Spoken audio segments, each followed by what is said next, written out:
कैसे हैं प्यारे बच्चों। आई होप आप लोग बढ़िया होंगे।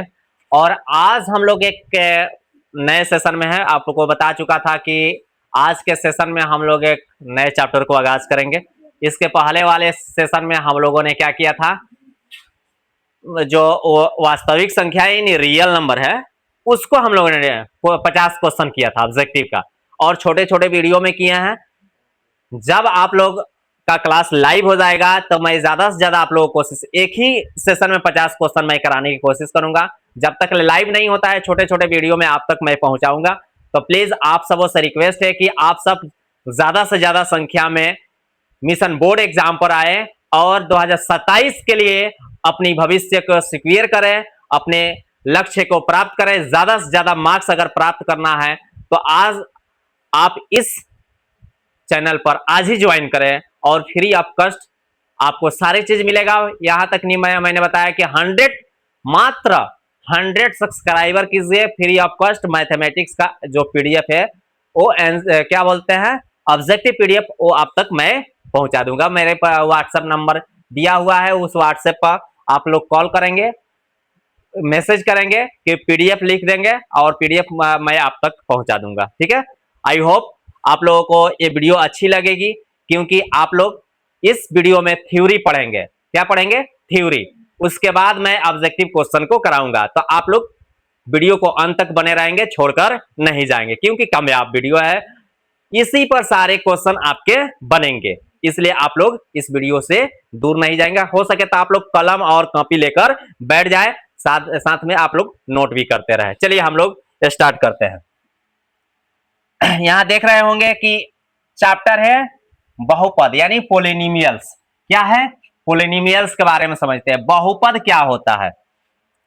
सबसे पहले अगर बात करें बहुपद की, ठीक है, अगर देखें यहां बहुपद की बात करें, बहु मीन्स क्या होता है?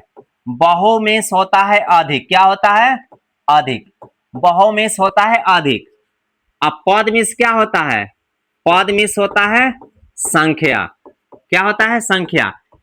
यानी बहुपद किसे कहते हैं? तो एक से अधिक, यानी वैसे संख्या जो एक से अधिक हो वो क्या कहलाता है? बहुपद कहलाता है।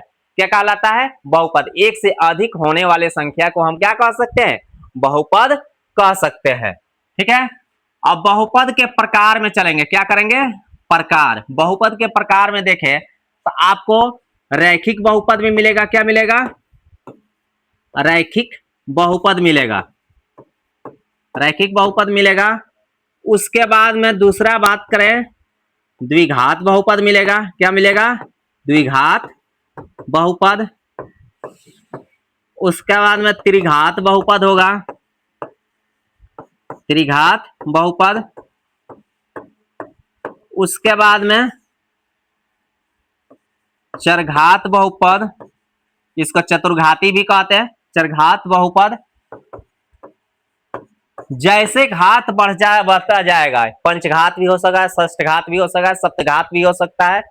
यानी बहुपद में जितना आपका क्या है नंबरिंग बढ़ता जाता है, वैसे ये प्रकार भी बढ़ता जाता है।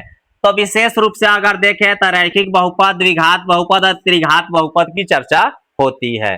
ठीक है, अधिकतर अगर पूछा जाए तो घातों की संख्या अगर देखा जाए तो इसी के आधार पर भी निर्धारित किया जाता है। ठीक है,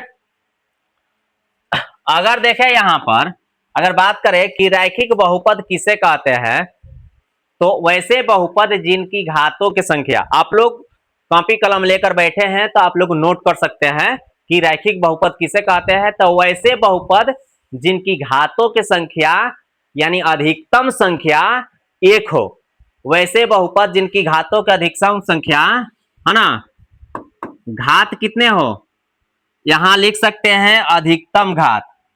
क्या लिख सकते हैं? अधिकतम घात। यानी रैखिक बहुपद में अधिकतम घात क्या होता है?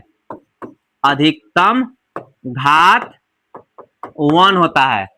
वैसे बहुपद जिनके घातों की संख्या अधिकतम घातक संख्या 1 हो और रैखिक बहुपद कहलाता है। इसमें क्या होता है? अधिकतम घातों की संख्या कितना हो जाएगा? अधिकतम घात बराबर कितना हो जाएगा? अधिकतम घात बराबर अधिकतम घात इसका 2 आता है, इसका अधिकतम घात कितना होता है, अधिकतम घात 3 होता है, इसका अधिकतम घात कितना होता है, 4 होता है।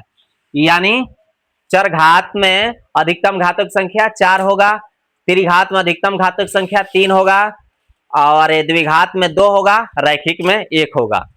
ठीक है, डिफिनीशन आप बना सकते हैं कि रैखिक बहुपद किसे कहते हैं, तो वैसे बहुपद जिनकी घातों की अधिकतम संख्या 1 हो वो रैखिक कहलाता है, और द्विघात किसको कहते हैं, वैसे बहुपद जिनकी घातों की अधिकतम संख्या 2 हो वो द्विघाती कहलाता है, जिनकी घातों का अधिकतम संख्या 3 हो त्रिघाती कहलाता है, अधिकतम संख्या 4 हो चरघाती कहलाता है, 5 हो तो पंचघाती कहलाता है। ऐसे आप बढ़ते जाएंगे। ठीक है, अब इसके उदाहरण की बात करते हैं, किसके, रैखिक, और इन सब उदाहरणों की बात करते हैं। हम किसकी बात करेंगे, उदाहरण की बात करेंगे। ठीक है, अगर उदाहरण की बात करें, देखिए रैखिक बहुपद, रैखिक बहुपद के उदाहरण की बात करें तो यहां देखें रैखिक बहुपद x प्लस वाई घातक संख्या अधिकतम घातक संख्या कितना है, कुछ नहीं है तो 1 है ना, 2x प्लस वाई यानी 3x प्लस जेड, ये क्या है, रैखिक बहुपद है। उदाहरण में आप लिख सकते हैं रैखिक बहुपद के उदाहरण में। द्विघात बहुपद में देखें, द्विघात बहुपद, देखिए बहुपद और समीकरण में अंतर होता है। यही संख्या अगर यहाँ पर बराबर में कुछ हो जाए या बराबर में 0 आ जाए तो ये क्या होता है, समीकरण में बदल जाता है। क्या होता है, समीकरण में। और समीकरण में भी सेम होता है, रैखिक समीकरण होता है, द्विघाती समीकरण होता है, त्रिघाती समीकरण होता है। ठीक है, अगर देखा जाए यहाँ पर तो 3x square plus 2x plus 4 ये क्या हो गया आपका, ये बहुपद हो गया। क्या हो गया, बहुपद हो गया। देखिए पद का 1 2 3 को इसमें है तो ये क्या हो गया, द्विघात, अधिकतम घातक संख्या 2 है तो द्विघात हो गया। ठीक है, अब यहां पर दूसरा उदाहरण की बात करें, वाई स्क्वायर प्लस 2x, ये क्या हो गया आपका, ये द्विघाती होगा क्योंकि अधिकतम घातक संख्या क्या है, 2 है, इसमें अधिकतम घातक संख्या 1 है, इसीलिए रैखिक है, इसमें 2 है तो द्विघाती है। अब त्रिघाती में बात करें, किसका, त्रिघात बहुपद का, त्रिघात बहुपद का, त्रिघात बहुपद क्या होता है, तो देखिए 2x का power 3 plus 2x square plus 4x plus 3, ये क्या हो गया, अधिकतम घात यहाँ कितना है, 3 है तो ये त्रिघाती हो गया। ठीक है, आई होप आप लोगों को ये बातें समझ में आ रहा होगा। तो इस कंसेप्ट में कुछ विशेष नहीं है, अगर ध्यान लगाइएगा तो आराम से आप बना सकते हैं। ठीक है, अगर बात करें सूत्र की बात करें तो यहाँ होता कुछ नहीं है, रैखिक का सूत्र क्या होता है, रैखिक का होता है a1x प्लस b1y। ठीक है, द्विघात का क्या होता है, द्विघात, ध्यान दीजिएगा यहाँ द्विघात का क्या होता है, द्विघात का ax square plus bx plus c होता है। और त्रिघात का क्या होता है, त्रिघात का सूत्र क्या होता है, ax cube plus bx square plus cx plus d होता है। क्या होता है, d होता है। ये क्या हो गया आपका, ये सूत्र हो गया, यानी रैखिक का सूत्र हो गया, ये द्विघाती का हो गया, त्रिघाती का हो गया। अगर ये समीकरण में हम लोग जाते तो इसको मात्र कुछ नहीं करना था, इसको बराबर में अगर 0 कर देते तो क्या हो गया, ये समीकरण हो जाता है। क्या हो जाता है, समीकरण। लेकिन हम लोग समीकरण नहीं पढ़ रहे हैं, हम लोग पढ़ रहे हैं क्या, तो हम लोग पढ़ रहे हैं बहुपद। क्या पढ़ रहे हैं, बहुपद। ठीक है, जब बहुपद पढ़ रहे हैं तो इससे हम लोगों को लेना देना नहीं है, केवल हम लोगों को बहुपद से मतलब है। ठीक है,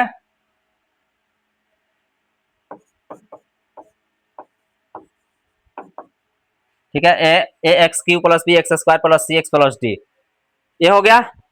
आई होप इस सारे बातों को समझ गए होंगे। इसके बाद हम लोग कुछ क्वेश्चन को करेंगे। क्या करेंगे, कुछ क्वेश्चन को। ये थ्योरी है, इसी थ्योरी पर सारे चीज हम लोग करेंगे और जहां जरूरत पड़ेगा हम लोग उसको सॉल्व करेंगे। ठीक है, चलिए क्वेश्चन को पढ़ते हैं। क्वेश्चन नंबर 1, किसी बहुपद में चर का घात इनमें से कौन से होगा। आप ध्यान दीजिए, अब एक बात यहाँ पर छूट गया था देखिए चर का घात यानी घात हमेशा क्या होता है, धनात्मक होता है, यानी प्लस में होता है। क्या होता है, प्लस में, ऋणात्मक नहीं हो सकता, याद रखिएगा। अगर माइनस में हो गया तो बहुपद नहीं होगा। अगर किसी संख्या का पावर 1 हो गया, चाहे पावर -4 हो गया या y का पावर -10 हो गया, तो ये बहुपद नहीं होगा। यानी जो घात होगा वो धनात्मक होगा, ऋणात्मक नहीं होगा। तो ये क्या होगा, आंसर होगा धन पूर्णांक। ठीक है, क्या होगा, धन पूर्णांक। धन पूर्णांक ही राइट आंसर होगा। तो इस वीडियो में मैं ये कंसेप्ट ही बताने वाला था, एक क्वेश्चन करा दिया हूं, इसके बाद में लाइन बाय लाइन सारे क्वेश्चन कराऊंगा। आप लोगों को करना क्या है कि ज्यादा से ज्यादा इस वीडियो को शेयर करना है, ज्यादा से ज्यादा अपने दोस्तों तक पहुंचाना है, ताकि ऑथेंटिक और फ्री ऑफ कॉस्ट, और मैं आप लोगों से वादा करता हूं कि जितना भी है मैथमेटिक्स का कंसेप्ट फ्री ऑफ कॉस्ट आप तक दूंगा, और विथ थ्योरी, यानी थ्योरी के साथ पहले कंसेप्ट पढ़ाऊंगा, उसके बाद में मैं सॉल्यूशन कराऊंगा।